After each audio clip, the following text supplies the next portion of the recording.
fuck's sake. What the fuck is that? God, 82 was shit. It was the 80s. Yeah. They can't all be winners.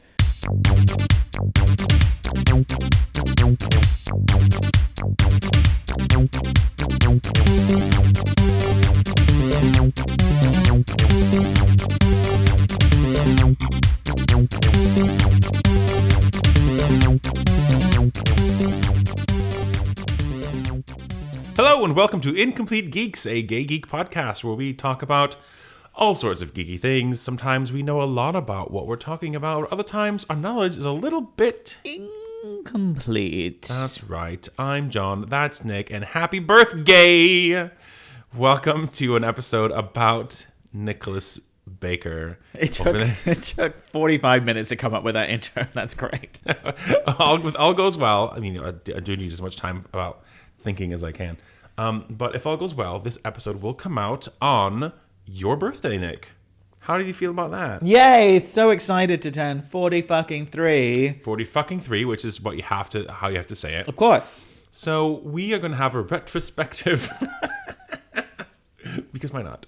Because we have so many good ideas about episodes to talk about really geeky things. So we decided not to do any of those. Not to do any of the things that we said, oh, let's do an episode on that. Yeah. Instead, I was like, I want one about me. Let's just do one about the year I was born and talk about... I want one about me. Stuff that's been happening. Because what was the gayest, geekiest thing to happen in 1982? That's a good question. Me! I was. Probably. That's the answer. Spoilers. The answer is... The answer is me. Hi. But then everything else is like, what's second place? You know, what are the other geeky gay things that happened in 1982? 1982. Also, happy birthday to Justin Timberlake. Yeah, he's 81. I was going to say, what's the year? So just 1 year. Okay, fine. Yeah, good. Yay. So shall we cast our minds back? Yay. The good old year, 1982. Before you were born. Before I was born, I came out just under 2 years after, in December 83, which makes it's such a, I don't know how you feel about birthdays, but it's such a weird thing to have to think about. There was a time when I was confused about my age because, like, I don't think that number's right, but then I have to count from the year, and like, no, that is right. I am 41. No, do you do that? Is it just me? No, so you're well aware of how old you are. I know. I know. I'm 40 fucking 3. How old do you feel, though? 40 fucking 3. Oh, wow. Okay, well done. So you... I don't know. That's just what you are, right? You're very self-aware in that way. I've thought about it for a long time. I've had a lot of introspection about what I've been through, what all my life events. And I think that right now, as I feel, I think I am mentally, like, ready. I'm prepared. I'm ready to turn 40. Cool. Yeah. But you've already turned 40. That's the twist. That's besides the point. I get that. I can see that. You're like, I'm willing to accept that now's the time to turn 40. Yeah, I'm ready even for though it. we turned 40 3 years ago. Even though I'm technically 41. But that it's just a number. Yeah. I wish I wasn't so much of a 40-something-year-old stereotype, but I really am. Are you? Like, everything they say is true. That you just don't want to do stuff. You don't have patience for people. You don't give a shit. And you start finding yourself, like, really liking the bits about yourself and not caring about the bits you don't care anymore. Yeah, there's some things that will be true of any generation turning a certain age, but I think that also, like, millennials turning 40 are going to be a lot different than, like, boomers when they turn 40. Like, they're going to be like, we can't decide what Gen Z are going to be like when they turn 40. God knows. Oh my God. It'll mean something completely different. I was a teenager when my parents turned 40 or something, Yeah. It's very different. I was graduating high school when my parents turned 40. Right? It's very different worlds, different lives we live in as homosexual millennials. Yeah. And different. You consider yourself an elder millennial, correct? I'm so on the cusp. You're really cuspy. And I was saying the other day, like, because my brother's only 3 years older than me, so he's technically Gen X. He's definitely Gen X, yeah. And that kind of suits him because he is straight and married with a kid and a house and that sort of stuff. Whereas if we were the other way around, so if I was the elder one, but a flouncing queer, who was technically Gen X, I feel I might fit a little bit more millennial standards because I don't have my own home or career, that sort of stuff. I'm a bit more like millennial introspective, whereas he's like, just get on with it. Oh, I'm not happy, but it's fine. No, he's not. Neil's happy. He's lovely. I don't know. But if you're like, oh, it's fine, just get on with it. It's like, ugh, don't worry about that kind of thing. That's very Gen Real X. Gen X attitudes. But also it's because he's a parent True. and that sort of stuff. They have to be like, get on with it because they don't have time for this crap. Yeah. Whereas I'm like, what's the meaning of life? Like, No, they don't have time for that. Millennials are very much like introspective in that way. I think if you were Gen X, you might even be a bit more closeted. Do you think? I think a lot of Gen Xers are kind of... hard to imagine. I think I'd be even more bitter and angry. Oh my God. I think I would. I almost dropped my... Yeah. In such shock. Just dropped my glass. But I enjoy being bitter and angry. It's fine. That's how you can do the little blend thing. Which makes you special because you don't fit into any category. You just have a little bit of both. I'm a bitter old gay. That's like the most common kind of form of white gay, isn't there? For Gen X. You're a bitter old gay Gen X, but also you know that you are, which makes you a millennial as well. Yeah, exactly. Self-aware. Bitter. Yeah. I'm bitter, but I know it. Self-awareness. I'm definitely like a millennial, and I didn't know. Well, the thing is, like, it's not about where you were necessarily the year you were born. It's the kind of culture you grew up with. So, like, the Gen Xers are very much like MTV and, AIDS, I suppose, or like the TV shows you watched. But your TV shows, because you got them a couple of years afterwards. Yeah, you watched. That's true. The culture that you grew up with was more millennial, wasn't it? Slightly. It would have been more. Well, I don't know, actually. No, it would have been more. No, Gen you're right. Yeah, because we got it 10 years later, or reruns. I feel like every country had reruns, but that was new when we were watching stuff that was from the 80s, but we watched it in the 90s. So, fun little mix. Fun little mix. Nice little. All that kind of chaos and shit. I'm trying to think of a name of a song by Little Mix. All of them are. Loads of them. Shout out to my ex. Fuck you. There we go. It's black magic. There we go. It is. Aging is black magic. So that was a nice little... That's me. That's you. That's your background. And you were born January 31st, Sunday, January 31st, 1982, 10:45 Bahrain time. Bahrain, that's right, yeah. The Middle East, on a desert island called Bahrain, which is an independent country, but it is next to Saudi Arabia. I didn't know it was an island. Yes. It's the smallest of the Gulf countries because it's that big. Is that the one where they have all the Formula One races nowadays? Yes, they have a lot of that. Yeah. Weird that that's what it's famous for. And Americans don't really hear of Bahrain because there's no oil there, so we didn't care. No, we had some, but not enough. And because we were neighbors with Saudi, like our amount is like... Yeah, like why would we shut up? It's not worth anything compared to all the others, so... And how old were you when you moved to the UK? Because your parents are both British? Yes, both Londoners. Yeah. I moved here for uni, like 18, 19. Oh, really? So because you grew up there as well? Used to. What? We don't have to get into this too much, but like, why were your parents there? Was it work or was it just wanted to live? Dad saw a job for postings, like for PR people needed in Bahrain. Okay. Got it in like a newsletter because they didn't have the internet. Right. And were your parents together? Like your mom and dad both moved there? Yeah. Neil was born. My brother was born in Ipswich, so they had a little 1-year-old. Right. Dad found out about a job. This is not really geeky, sorry, but this is about me. Apparently, he's like, I ask them all the time, it's like, how did you have this thought process? It's like, hey, do you want to move to a desert island? Yeah, a different country where they don't speak English. Where you just 8 hours on a plane, which most people don't go on in 1980. But it's really hot and sunny. And my mom was like, yep, let's go. Maybe that's what it was. Let's go. They got sick of the British weather. It's cold and shit here. Let's fucking go. Okay. No, I can sympathize with that. And there we go. There we go. The rest is me. Speaking of history, okay. Let's think about what happened in the year 1982. Find out if we can find out if what the geekiest. What was it a good year for geeky stuff? I don't want to go into the gay stuff because I feel like the 80s is always AIDS related. There's a couple. I have a couple. Do you have some? Oh, okay.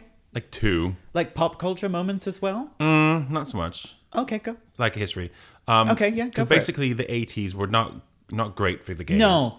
We had Reagan in the White House. Oh, he ruined everything. We had Thatcher number 10. And the Pope was John Paul II. I don't know which one that was, but I imagine homophobic. Well, he was the first, I don't know why he gets this plaudit, but he was the first one to recognize the AIDS crisis And I'm thinking, There it is. Oh, okay, no. good for you. I mean, it didn't exist before you, so well done. But I don't think he wasn't open about it. I don't think he shied away from it as well, from realizing it was an issue that is of the world, and that's all I can say about him because I don't know. Ugh, let's move on. He was a pope for a long time. Anyway, if not, neither one of us are religious, so it's I'm like anti-religious. Okay, so good. I mean, not anyway. I can see that. And also, I realized because there was still an East and West Germany. Oh my Speaking God. of politics, that's how long ago it was. Oh my God. Germany didn't exist as a Bundesrepublik until Jesus 89. Christ. Yeah, so the wall came down 89. So that's how that's the aging. 80s. Yeah. The big event of 1982. Can you guess it? Especially the first half, was the Falklands War. Yay! Oh God, this isn't This isn't fun. How do you want to do this? That was the big thing. I've got a couple I organized my thing by date, which it's not really helpful to me actually. Rather than genre. Yeah. So Do you have? I don't suppose you have anything from January or from January 31st. Not specifically, no, I'm afraid. No, I couldn't find anything either. A lot of things that I researched were just like either stupidly sports things, like so and so is signed to the Mets. care. I'm like, I don't give a fuck. Okay. Or like disasters, like plane crashes or earthquakes, Great. whatever. No, I don't. That's fine. All right, let's move on to comic books because, interestingly enough, the 80s. 82 was a good year for comics. Okay. Well, yeah. I tried to see if there was an actual issue that came out on the 31st, and Wiki said that there was an issue of Marvel Superheroes that was out because Marvel Superheroes was like one of the ones where they did one shots. It's how they introduced the original Captain Marvel, all that kind of stuff, and that finished on the 31st of January 1982. So that series ran out. Something out then, but nothing super specific on the actual day. Where's my little thing? But the year itself was for me anyway, a really great time in comic books because it was post Phoenix Saga in the X-Men, but still like 80s core Chris Claremont. Right. For X-Men. I've got some other ones around here as well. We've got some covers we can look at. So January. Let me double check that I'm talking right and not talking out my ass. Oh, how was that? Oh my God, I found another one. That's great. Okay, so cool. Dear listener, if you're listening to this, I'm not touching him at all. No, I am not touching myself. So, the Uncanny X-Men 153 that came out in January 1982. Not a great one. It was the Kitty's Fairy Tale one.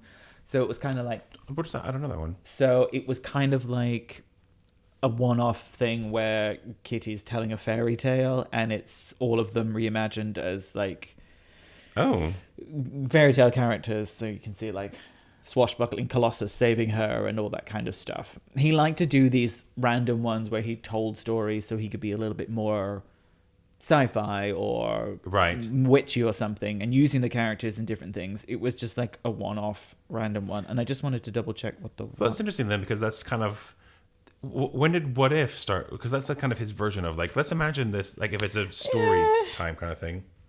Sort of, because the one after that is a space one with the Sidri, so a different one of the alien ones. So Cyclops is back and they're fighting with Corsair. So like, kind of like the little nebulous time before Madeline shows up, before Storm goes Mohawk, which is the kind of time I started reading those stories. Yeah. So it's that weird kind of like little gap between Phoenix Saga X-Men and then new one without Jean and Scott.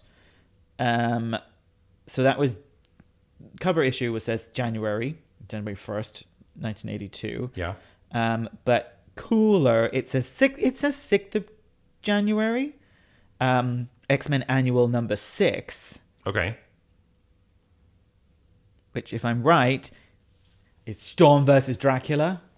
Dracula in a comic book. Oh my God, Dracula's all over Marvel Comics. Got it. So a iconic and really important. If you're a Storm fan, you know about this because it's the subject of a lot of what ifs and alternate timelines of what if Storm didn't say no. So if you read it, it's really... Didn't say no to Dracula. To Dracula. So Dracula's all about seducing Storm. And if you read it, it's, again, Chris Claremont being super spooky and gothic. And it's really like romance gothic-y vibes. And he's seducing her, that sort of stuff. And she says no. Very Nosferatu. Very Nosferatu, which I watched. Oh, did you watch it? Terrible. You didn't like it? So boring. Oh, right, okay. So I think that's quite an important one. They do with Bill Sienkiewicz. I'm sorry, I've always pronounced that wrong. It's a Polish name. So it's a V-W kind of Yeah, Sienkiewicz, apparently. Sienkiewicz, yeah. Sienkiewicz. No, so CZ is ch. Sienkiewicz. Bitch, yeah. Okay. Amazing artist, very abstract and weird and cool. So I think that is a really fun one. I'm really happy with that one. Because like in the alternate timeline, she turns into a vampire. So you have all this kind of bloodstorm and all these kinds of things. Bloodstorm. Yeah. Okay. So I think that's a cool one. That's the one that's most exciting. Should we read that one like on air for our Patreon? Yeah, we should have done it for this instead of talking about all this crap. I mean, we still can. If you, dear listener, want to hear us go read you comic books like a bedtime story, you should sign up to our Patreon at patreon.com/gaygeeks. Give us as little as $1 per month. Like, it's next to nothing. It just, every little bit helps, and it supports the show. And we appreciate you. And now back to our program. There's some other ones like the Marvel Monthly, which features Scarlet Witch attacked by Mordred. Was that from like the what you call it, the Middle East? Yep. Medieval. The Middle Ages. The Middle Ages, medieval times, yeah. We've got a Dazzler number 11. So these all came out. Is this specifically January, or are you talking about the whole year now? This is January. Oh gosh. Dazzler versus Tarax. Never heard of that person. Tarax is one of the heralds of Galactus. One of the heralds of Galactus. Silver Surfer. There were more than one? Firelord, Tarax were the main three. And then oh god, Frankie becomes one as well. And I think she becomes one. Spoiler alert. In 1982. January 1982. Dazzler, the Herald of Galactus. Dazzler becomes a Herald of Galactus. Yeah. Great stuff. We've got Spider-Woman number 42, which looks like her versus Silver Samurai and probably... Let's have a look. Probably Viper with a short Bobby 1982. Was that one there? Yeah, maybe. I have no idea. She's not wearing green, so it's confusing. She's wearing like an orangey top. But we love a Spider-Woman comic. I mean, Viper was close. I mean, Viper's a mutant, right? I don't think so, no. Okay. But she was in Hydra, the film. which Spider-Woman was also a member of Hydra. Right. And we've got X-Men 154 is February 1st. Okay. So that's just after. So we're doing 82, not just January 82. Give me some of the highlights. So that's Dazzler 12. That's her becoming Herald of Galactus, it looks like. We've got some She-Hulk. I should have prepared more for this, but I got excited with the Dracula one and kind of stopped there. You're like, that's all we need. Because this is the main, but where I know there's one coming up, which is the reason I wanted to talk about it. But I've got, for some reason, every Marvel comic that was produced that year. A lot of Dazzler. Dazzler was popular in 82. I quite love that. Was she popular because she was a pop star, or because she was an excellent mutant? I think that because they were trying to make her a multimedia property. So that's why they gave her a series, because the plan was to release a movie and music as Marvel Comics is Dazzler. Who would have played Dazzler in the film? Well, apparently it was originally supposed to be Grace Jones. Really? So Dazzler was not supposed to be white. Okay. But is it Jim Shooter who was the editor-in-chief that time? Massively racist, massively sexist, massive homophobe. Oh, God. So Dazzler is a pretty blonde girl from New York City. Who would play Dazzler in a film now? I don't know, and that's what everyone wants to know. If you, dear listener, know Ariana who Grande should play... No. No, she's had Glinda. She can't have Dazzler as well. I mean, she fucking can if she wants to. No.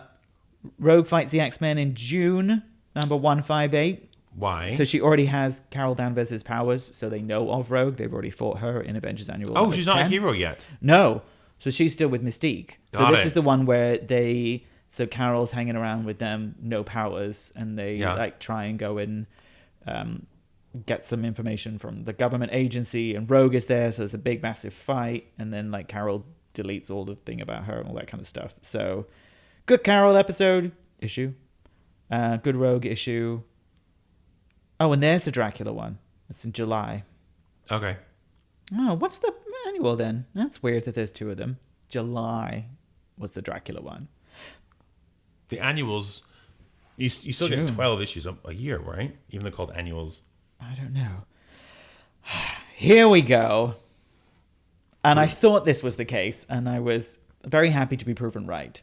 If this is true, please tell me if I'm wrong. Actually, don't, because it's going to upset me. August 1982. So not my birthday. Yeah. No, but it's still birth my year. birth year. August 1982 is Uncanny X-Men 160. So the one after Dracula. Yeah. Who is it? This is the issue where Ileana Rasputin gets kidnapped to Limbo. Oh. And that is Belasco's hand on the front cover. Okay, well... and how she turns into magic. all you see is a bunch of X-Men. You got Wolverine. Is that Jean? Kitty. Oh, that's Kitty. Kitty, Storm, Nightcrawler, Colossus. What's the outfit? Okay, anyway. That's her, yeah. So this is the issue before her miniseries where she's abducted as a kid and comes back as a teenager. Right. As magic.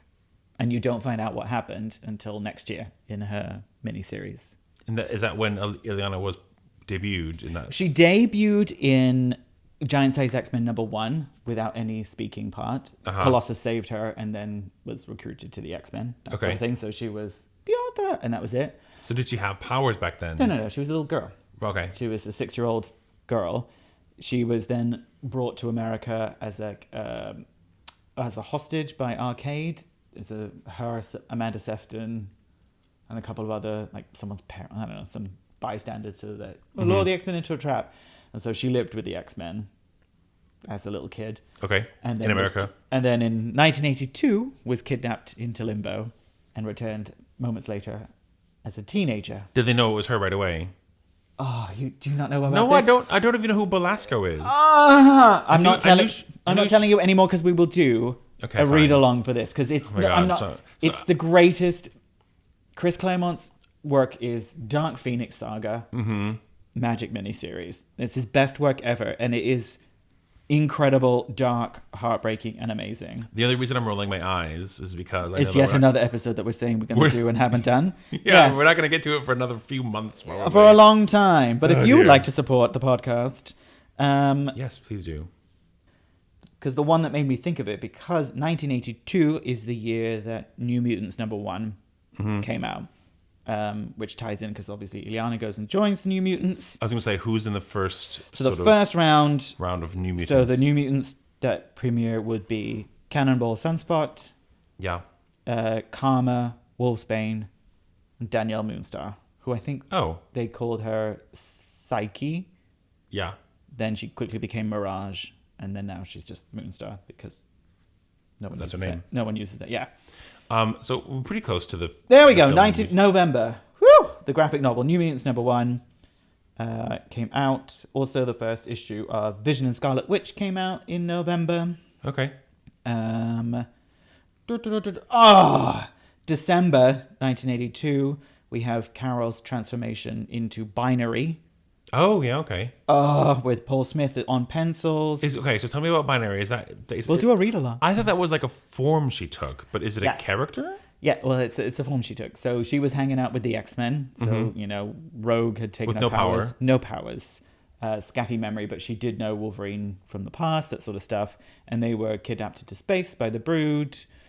Infected, all this kind of stuff, and they were experimenting on Wolverine and Carol just because they were separated and because Wolverine kept healing and rejecting that sort of stuff. And they were experimenting on Carol. The experiments did something and triggered her powers to come back, but as Binary.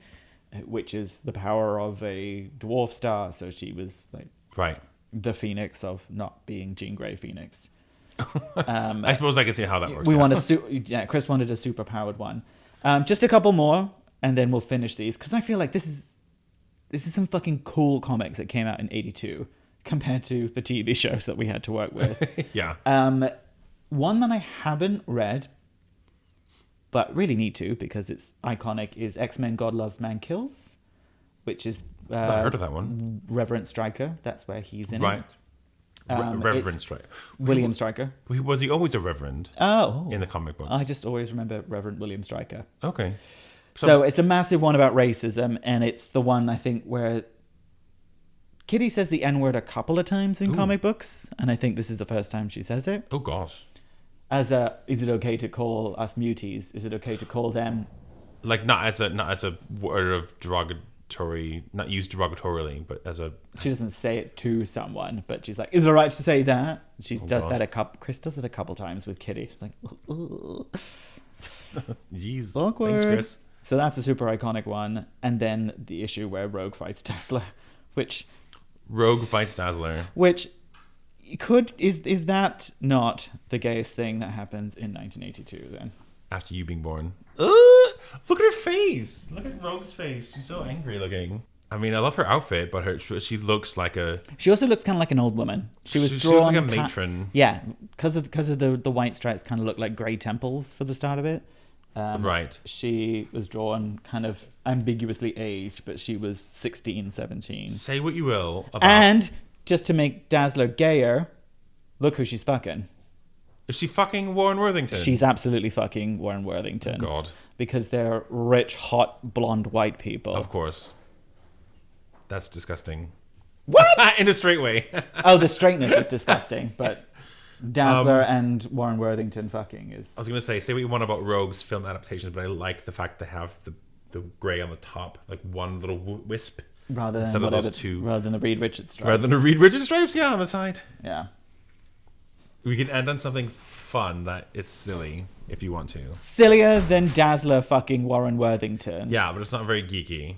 That's all right. I think I feel like the comic books are a good 1982 geekery. I mean, that sounds like... I mean, part of me wishes I was into comic books more because I feel like I would really enjoy them. I just can't, like... It's the same with me in video games. Yeah. I wish I was into them more because it's a great way to kill an evening, but it's difficult to get into it. It's too much stuff. I don't have the attention span on board. Have you got any movies or TV shows? Loads. Okay, let's talk about loads.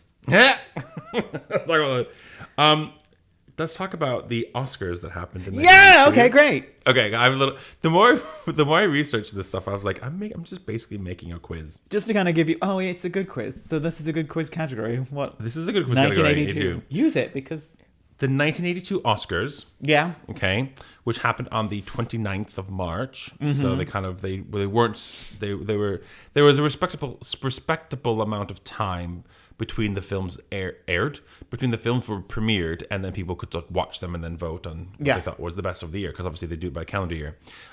In Los Angeles, as they always are. Do you know who hosted them? Billy Crystal. No, good guess though. It was Johnny Carson, who's a TV show host.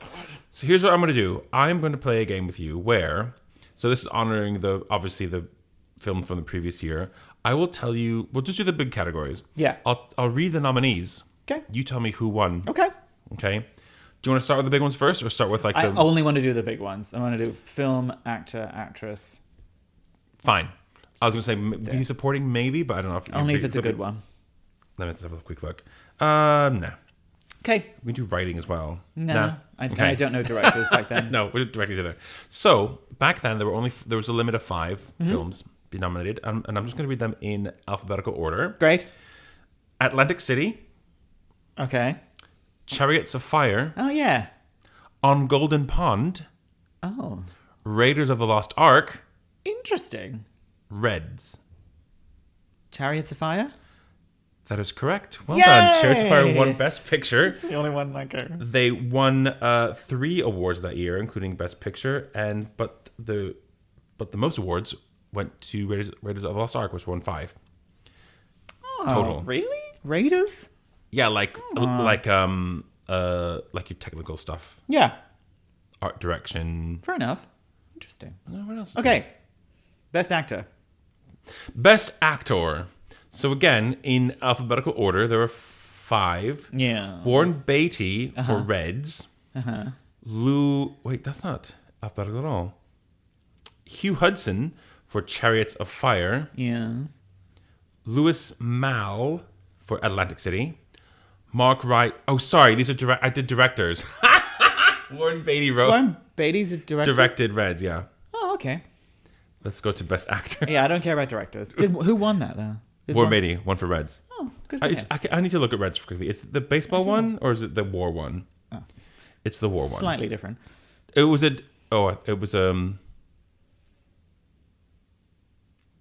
no, it's not a Vietnam one either. There were a lot of those in the 80s as well. It was about the October Revolution of Russia in 1919. Red October, I guess. Red October. Okay. Anyway, let's do actual actor. Yes. Best actor in 1982 awards for films from 1981 in alphabetical order. Warren Beatty in Reds. Henry Fonda for On Golden Pond. Right. Burt Lancaster as in Atlantic City. Dudley Moore in Arthur. Or Paul Newman in Absence of Malice. These are good names. Yeah. Do you know those people? Do you recognize them? Yeah. What was the penultimate one? What was the one before Paul Newman? Dudley Moore. I'm going to go for Dudley Moore. The answer is Henry Fonda. For On Golden Pond. Should have gone for... Is that the one he did with Jane? With Jane? Jane Fonda. Oh. I don't remember, actually. The film with the two of them. Yes. I should have guessed that. That was my first guess, but I thought Dudley sounds funny. It was, Dudley Moore. In Arthur, actually, Arthur won for supporting actor for John Gielgud that year. I don't know who that is. You should if you're an actor. I'm not. You're an actor. Yes, that is the film he did with Jane Fonda. It was his final film. Yeah. He won the Best Actor Oscar for it. Okay, last one. Okay, yes. In alphabetical order. Yeah. Katharine Hepburn for On Golden Pond. Oh. Diane Keaton for Reds. Marsha Mason for Only When I Laugh. Susan Sarandon for Atlantic City. I know, right? Or Meryl Streep for The French Lieutenant's Woman. She didn't win for The French Lieutenant's Woman. That was her first nomination, wasn't it? Like, I think it's her first nom of like 11. It might have been her first best leading actress nom. I think she got a supporting actress before. Anyway, don't quote me on that. I should know. Katharine Hepburn, Susan Sarandon, Diane Keaton, Marsha Mason, or Meryl Streep. Katharine Hepburn.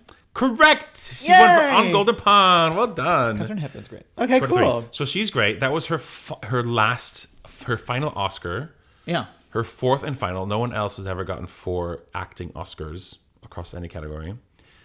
And she's also has Meryl's only had 3. She's had 3 wins. Yeah. I think she has the most nominations. Yes. But cool. only 3 wins, and one of them was supporting actress.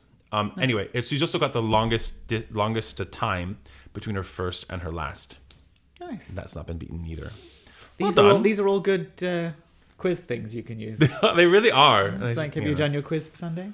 Because it will. I can make a 1982 round. Yeah, because this comes out afterwards. Why not? Oh my god! Yeah, you're right. Now that anybody listens to it, oh, maybe they should. Maybe they will. Anyway, so well done. That was the Oscars. That happened in March. What do you think were the biggest films of 1982 that were released? I have no concept of time of when films came out. The only films in the 80s I remember are like the big family ones, but they would have been from later. So like the Back to the Futures and. Oh right.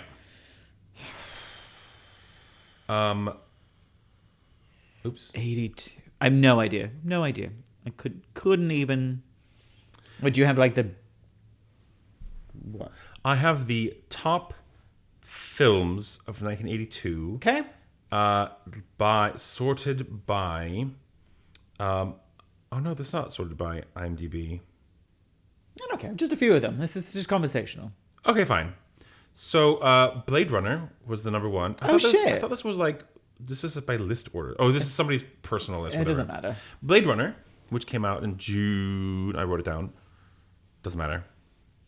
June 25th. A lot of them in June. Summer blockbusters. Yeah. Blade Runner. Yeah. E.T. No way. Yeah, it was 1982. That was June 11th. Mm-hmm. Also in 1982, Star Trek Wrath of Khan. No way. That was 1982. That was beginning of June. So there you go. Nice little summer blockbusters, a little geeky reference. Nice. Yeah, well, yeah, so far this is the only geeky thing that's happened, is the Wrath of Khan. Wrath of Khan. Other fun nominees. Other fun films came out with The Thing. John Carpenter's The Thing. Oh, shit. Yeah. Gandhi came out as well, because obviously that won Best Picture the following year. Rambo First Blood. For God's sake. Oh, my God. Poltergeist. Okay. The horror. Picking up on a theme here. Tootsie. Oh, for God's sake. I quite like Tootsie. It's I really do as fun. well, but... And The Dark Crystal. Oh, my God. Okay, so is that geekier than Star Trek Wrath of... No. I think Wrath of Khan is still geekier. It was... And then Wrath of Khan is definitely geekier. Dark Crystal's pretty damn geeky. What about I should have looked to see... One more.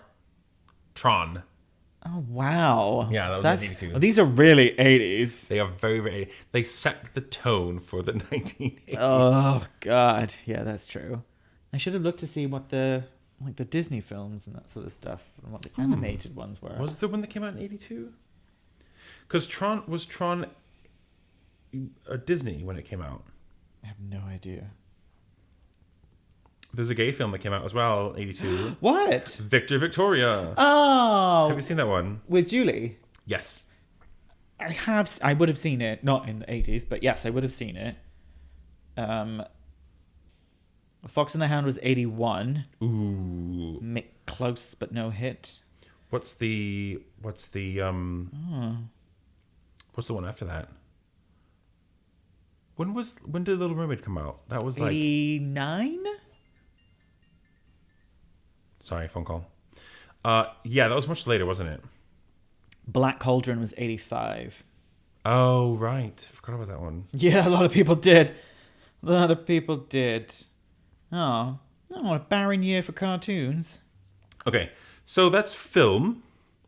Kind of a film adjacent is I got a few fun Broadway things. Sure, okay. So the biggest premiere of the year was Cats. Yeah. Oh, God. But the thing is, like, it was a big hit, and how we feel about Andrew Lloyd Webber, I don't like anything he's ever done. I don't like anything he's ever done. I don't like anything he's ever done. But it was a big hit, and it got a lot of attention, and songs are memorable. Name 4. Gandhi. Name 4 what? Songs from Cats. Yeah. Memory. Yeah. That's all I want. Exactly. Same. Memory. Rum Tum Tigger hopping around. I don't know. She's better than I would. I wouldn't be able to name 2. I don't like anything he's ever done. No, Also, here's one that's my fun. Technically off Broadway, but one little fun show was premiered. Called Little Shop of Horrors. Okay, that's cute. Little shop of horrors. Bop, shoo, bop. I feel like we're getting off the geeky stuff. We're getting a little bit too gay with Broadway. Anything else? Got a mix of gay and geeks. Anything else? Where was Patti LuPone in 1982? Little Shop of Horrors. That's okay. What's geeky on my list? Fuck me. There was. I mean, I could talk about computers as well. A lot of computer advancements that I read about. I don't care about that. Okay. What other TV shows you got? TV shows. Knight Rider. Yes, that's kind of geeky. I'll take that. Oh, I suppose, yeah. That's Robot Car. Robot Car. We that loved came out. Knight Rider. We were very much a Knight Rider household. We watched the Really? film as well. Yes. Haven't seen it, but It was trash, but loved it. how long did that go on for? A few years. It was fun. And the other TV show, because it was all in like the autumn as well, was Cheers. That was what? Oh, wow. That was 1982. And on the same, you thinking about it? Just thinking about Cheers. Yeah, Cheers. And then spin-offs were later. Did you ever watch Frasier? I loved Frasier. Frasier was great, yeah. It I was in ages well, but also badly. In what way? Like, he is a misogynist, and it's very... Right. He's this frumpy, bald, annoying person constantly dating beautiful women, that very 90s trope. Right. So in that way, it it's- ages badly. But the writing is incredible. Yeah. And I think I would love to see, like, I feel like it could just be, any episode could be like a stage play. You could just take any script and be like, we're going to do this episode of Frasier. And it would just be Just extend it out. mesmerizing if you had Yeah. wonderful actors, like physical actors Yeah. doing like physicality of it. I think it would be brilliant. Never a big Cheers I fan. never really watched it as well, but- there weren't any softer or good female characters to like. It was all very brash, working class, and Which I think was the point. of course, But also... that's why it doesn't really Yeah. interest us. But But I do remember it being on TV a lot yeah, I'll bet. back in the day. Syndication. Anything else? Who, in November 1982, who became the youngest ever SNL host? What is this, a fucking pub quiz? This question is, yeah, can you guess it? Youngest ever host of... Macaulay Culkin. Nope. That's before him. She was 7, Um, and she had been in a film earlier in the year that we have mentioned. Jane Fonda. No. I don't know though. E.T.? Oh, Drew. Yes, it was Drew Barrymore. Oh, Youngest ever host. cute. That's cute, yeah. I thought it was cute. That's all I got for TV. Oh, wow. But you got to remember, it's not like today where you have 1,700 shows drop on streaming services every month. Like, Exactly. You get your 4, and that's it. You have your limited number of TV stations. Anything else you want to call out? What, in general? Yeah. Have you got more for 80? I've got a couple gay things. Okay, great. You want some gay things? Well, before we do that, I've just got a little wiki list up of like the cartoons that were on TV in oh, yeah, 1982. TV. Yeah. Most of which I do not recognize. Because Okay. I feel like the good 80s stuff would have started, like He-Man started in 83. Right. And before that, you're like, ugh. And the thing is, like, just because if they started in the same year you were born, you probably weren't watching them. No. We've got The Incredible Hulk, which I recognize. Right. Weird stuff. Oh, that's Czechoslovakian. No wonder I don't understand that. I was going to say, also, a lot of it's probably American. But... Well, American we had Laverne and Shirley and the Foz, Little Rascals, Mm-hmm. Mork and Mindy. Oh, wow. Was that 82? Okay. Well, I guess the animated version, Pac-Man. Oh. And the Pac-Man show, where they do like Little Pac-Man and Little Rascals and that sort of stuff. They did lots of those things in the 70s, didn't they? Where they're like young and that sort of crap. Scooby-Doo and Scrappy-Doo, Puppy Hour. Puppy Hour. As we loved, Scooby-Doo was obviously massive in the 70s and still going. Shirt Tales, I remember vaguely. Shirt Tales. Never heard of him. Shirt Tales, and I don't remember anything about it apart from, I think it was like cutesy little Care Bear style animals, and they had stuff on their shirt. Oh, okay. It sounds like Care Bears. Maybe I'm mixing them up. But anyway, Someone I will tell vaguely us. remember. I can look back at it. Super Ted? Did you have Super Ted over there? I've heard of it. I don't think I've ever I watched vaguely it. remember the things. Oh, that's literally all I've got. For cartoons that came out. The cartoons that were out. Yeah. I'm trying to look at... Oh, no. This is all the Japanese We'd have to ones. ask somebody who was like born in 77 for whatever. But the thing is, yeah, so What I they feel like watched. the beginning of the decade would have been like the leftover cartoons from the 70s, which was Flintstones Scooby-Doo style. That Yeah. was what you animated, you kind of got in There's- the 70s. There was a couple, weren't there a couple Marvel ones in the 70s as well? Yeah, well, they would have, Fantastic Four would have been out. What about Spider-Woman? Spider-Woman was 70-something? 79, I Okay. think. Yes, excellent point. Oh, God, I want to look that up right now. Very important. But she was just one series, so she would have been finished by the time Oh, I didn't realize. I started living. 4.8 out of 10. How dare you? IMDb. What, Spider-Woman? Yeah. How dare you? It's fair. It wasn't very good. 79. Okay. Yes, it would have been finished by 80. In a nutshell, gritty, exciting, and creative. It's like that AI overview was very lackluster. What gay stuff happened in 1982 other than me being born? you were the gayest. Yes. I've got two fun things for you Okay. in the world of gay. Okay. 1982 was the first ever gay games. What the fuck is that? I will tell you. Thank you for asking. It was basically like the homosexual Olympics. Sure. Now that I say it that way, it's not about Olympics, about gay sports. It's about gay people in sport being recognized. So it's every 4 years, and the first one was in San Francisco in 1982. Of course. Yeah, it's just gay. Do they still do it? Yes, I went to the one in 2018 to Paris. Oh shit. And then 2022, I think it was just kind of cancelled because of COVID. I don't remember what happened. Yeah. But I vaguely remember seeing that. I thought it was like a social group. No, it's literally like I was brand new in the rowing club and I didn't compete, but I said I want to come along and have fun, and it was like really, really hot, like it was 40-degree weather. Not hot, sexy. It was that too, but you know, like I could be like, I don't have to train tomorrow. I'm just here to have fun, and I went out, you know, really, really good time. Anyway, it was in Paris, and the stuff, because the lake that they had built, which was just slightly outside of the city, they were sort of getting it ready in preparation for the Paris Olympics, which were last year. Like, it was literally the same lake. And I was like, I recognize that, you know? They were kind of like practicing for the Olympics, which is why it was there.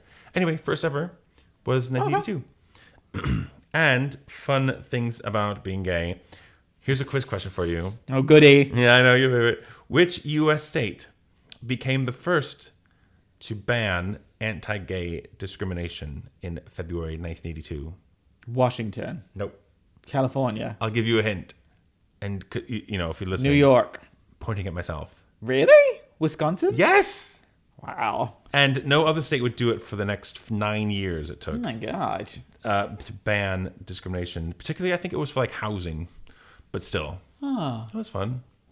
When was Jeffrey Dahmer a thing? Around that time. around about that time. So probably... I don't remember exactly the dates of Jeffrey Dahmer. But yes, he was from Wisconsin. Just and like gay. A lot of the other one. Also, slightly gay. Graceland was open for the first time to the public. Is it gay? I feel like it's so straight it becomes just camp straight. It's not camp. Dollywood. It's not Dollywood, but it is. Which is also so straight it's gay. Oh god, yeah. Yeah. It's so straight. It's very camp, yeah. But so gay. Yeah. That's my brief gay highlights of 1982. Not super excited about 1982. I feel I was the highlight. You were the highlight. I think I was the Just main you wait. Point. Just you.